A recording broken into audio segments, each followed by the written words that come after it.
என்ன தோடுடைய செவியனா?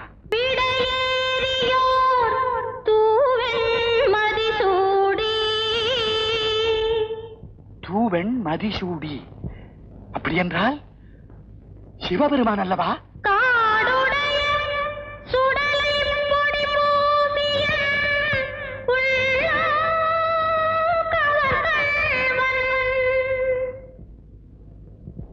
அவர் உன் உள்ளம் கவர்ந்தாரா?